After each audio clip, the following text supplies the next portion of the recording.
52. Terasa berada di tengah-tengah lembaran bunga, bunga yang begitu indah dan wangi itulah yang Vita rasakan saat ini. Senyum mengembang seolah tak henti-hentinya terpancar dari bibir manisnya. Vita merasa sangat bahagia karena Tuan Andrew-nya telah menjadi calon suaminya. Meski Vita masih merasa yang terjadi bagaikan sebuah mimpi, namun inilah faktanya, dirinya saat ini telah menjadi kekasih dari seorang Andrew Choi.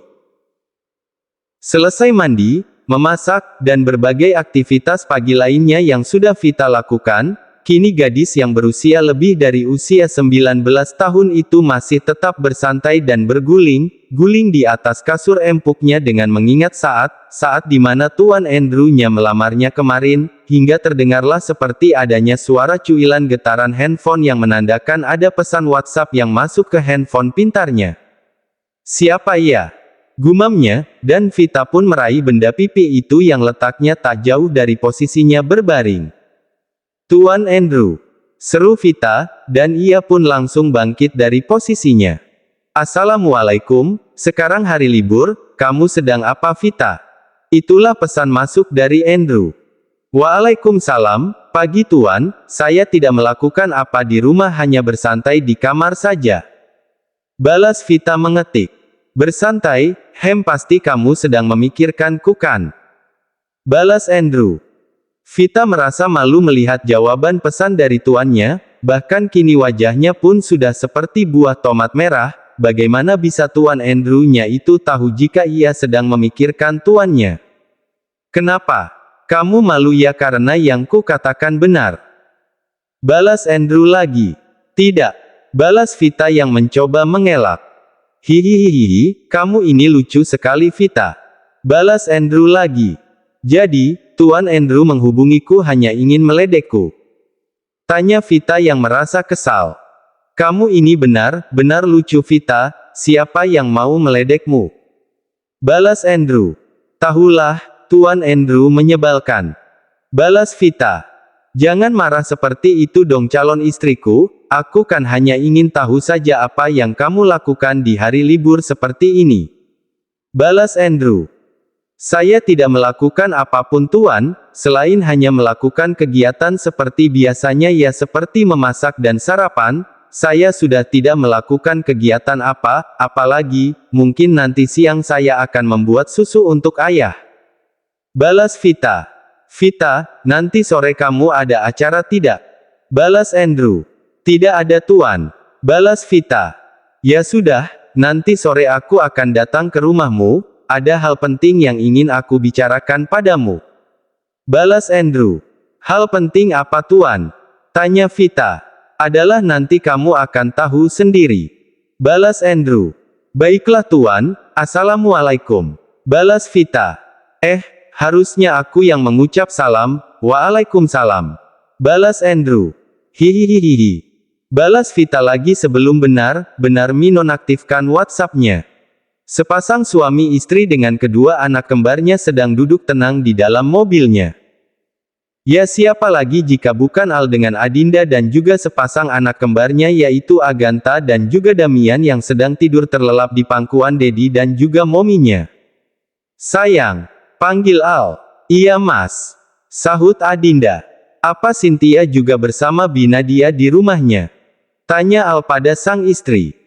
Untuk sesaat Adinda terdiam sebelum akhirnya juga menjawab. "Iya Mas, kemungkinan Kak Cynthia juga bersama Bibi kan mereka hanya punya satu rumah," sahut Adinda sebelum akhirnya pandangannya kembali fokus ke depan. Al mencoba meraih wajah sang istri. "Sayang, apa kamu takut pada Cynthia?" tanya Al. Adinda hanya tersenyum kecut menanggapi pertanyaan suaminya. "Sayang kamu jangan takut, ada aku di sini, selama ada aku maka kamu dan juga ayah kita akan baik-baik saja," seru Al yang mencoba mengingatkan pada istrinya. "Iya Mas," sahut Adinda yang disertai dengan anggukan. Ya, hari ini mereka akan ke rumah Binadia. Meski sang suami sudah mengatakan jika dirinya dan juga sang ayah akan baik-baik saja namun tetap saja rasa cemas itu akan ada. Terlebih saat ini Agatha dan juga Damian sudah hadir, membuat Adinda merasa takut jika kakak sepupunya itu akan mencelakai kedua putranya.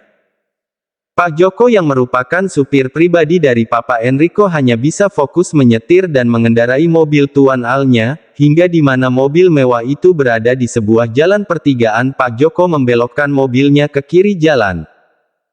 "Loh Mas, sejak kapan ya jalan di sini sudah diaspal dan bisa dilewati mobil? Perasaan dulu jalan di sini sempit hanya bisa dilewati kendaraan roda 2 dan itu pun masih beralaskan tanah. Tapi sekarang wah sudah sangat bagus jalannya," seru Adinda yang menatap tak percaya pada jalanan yang menuju kampungnya. "Semenjak 3 bulan yang lalu sayang, semenjak 3 bulan yang lalu jalan ini sudah selesai dibangun dan sudah bisa digunakan," sahut Al. Adinda kemudian menatap pada suaminya. "Apa jalan ini Mas yang membangunnya?" tanya Adinda. Al tersenyum dengan disertai anggukan pada istrinya. "Ya Allah, terima kasih ya Mas sudah peduli pada warga di sini," seru Adinda dengan senyum bangganya pada sang suami. "Iya sayang sama, lagi pula kampung ini kan adalah tempat di mana istriku tercinta ini dibesarkan," sahutnya. Adinda sangat senang dan bersyukur suaminya Al meskipun terlahir dari keluarga kaya dan juga dibesarkan dengan kemewahan tak membuat suaminya sombong dan merendahkan orang kecil, bahkan suaminya sangat peduli pada kehidupan orang kecil. Dan setelah sekitar 7 menit lamanya mobil mewah itu mengendara setelah melewati jalan pertigaan tadi kini telah sampai di halaman 2 rumah berukuran minimalis namun begitu sangat bersih dan terawat. "Tuan kita sudah sampai," seru Pak Joko. "Ayo sayang kita turun," seru Al. "Dek," Adinda terdiam melihat 2 rumah yang saling bersebelahan, di mana rumah sebelah kiri adalah rumah ayah dan juga dirinya sedangkan rumah yang satunya adalah rumah bibinya dan juga saudara kandungnya. Dek, itulah degupan jantungnya. Haruskah sekarang dirinya bertemu dengan binadianya dan juga sosok yang pernah menyakiti dan mengancamnya dulu? Ya memang harus sekarang bertemu. Memangnya kapan harus bertemu? Bukankah pertemuan ini dirinya yang memintanya? Lalu mengapa sekarang menjadi khawatir seperti ini? "Sayang ayo, jangan takut ada aku di sini," seru Al. "Iya Mas," sahutnya. Dan mereka pun keluar dari mobil mewah itu. "Pak Joko, Bapak boleh istirahat di mobil dulu untuk sementara, kalau lapar makan saja di warung itu," ucap Al dengan menunjuk warung nasi yang berhadapan dengan halaman rumah Adinda. "Baik Tuan," sahut Pak Joko. Kini Al dan Adinda pun berada di depan pintu rumah Binadia. "Tok, tok, tok. Assalamualaikum," ucap Al. Namun tak ada sahutan. "Tok, tok, tok. Assalamualaikum Bi," ucapnya lagi, dan ceklek, pintu rumah pun dibuka, dan benar saja sosok yang keluar adalah Cynthia. "Dek," Cynthia membelalakkan kedua bola matanya tak percaya kala ia melihat 2 sosok yang ada di depannya. Oh bukan hanya 2 tetapi ada 2 sosok lagi, yaitu sepasang bayi gembul yang terlelap dalam gendongan 2 sosok yang sangat dikenalnya. "Kalian," seru Cynthia tak percaya. "Assalamualaikum Kak," seru Adinda lirih. Al merangkul tubuh sang istri agar tak lagi merasa takut. "Untuk apa kalian datang kemari?" tanya Cynthia dengan sedikit ketus. "Kami mau bertemu Bibi Kak," sahut Adinda. Cynthia menatap kedua bayi gembul yang sedang terlelap di dekapan Adinda dan juga Al. Sedangkan Al menatap tajam ke arah Cynthia. "Cepat menyingkir, kami ingin bertemu Binadia," sahut Al setelah cukup lama dirinya diam. Datang bertamu malah menyuruh tuan rumah menyingkir, dasar tidak punya sopan santun," sahut Cynthia dengan mencebikkan bibirnya.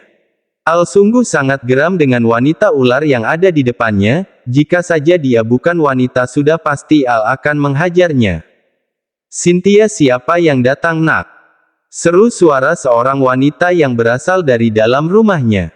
"Siapa yang datang Cynthia, kenapa tidak disuruh Ma?"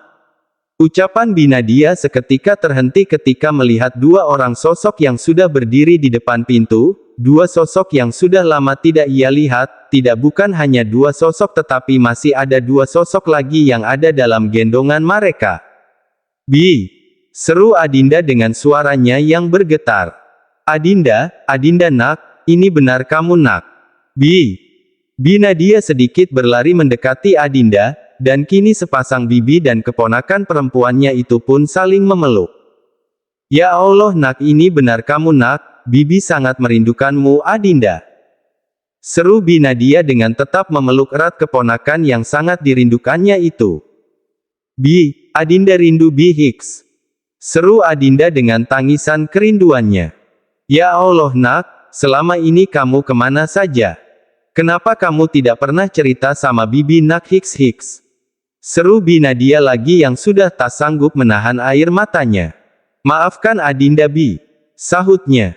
Cukup lama bibi dan keponakan perempuannya itu saling berpelukan hingga Nadia pun mulai menguraikan pelukannya. Kap, kap, kap, kap. Nadia mencium seluruh bagian wajah Adinda seolah betapa berharganya keponakannya itu. Kemudian wanita parubaya itu mengalihkan pandangannya pada sosok mungil yang ada di gendongan Adinda dan juga Al.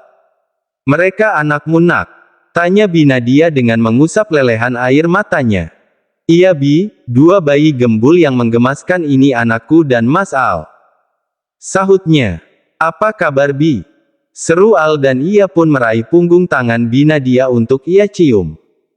Alhamdulillah baik nak, oh iya bibi sampai lupa, ayo masuk dulu. Seru Nadia pada akhirnya.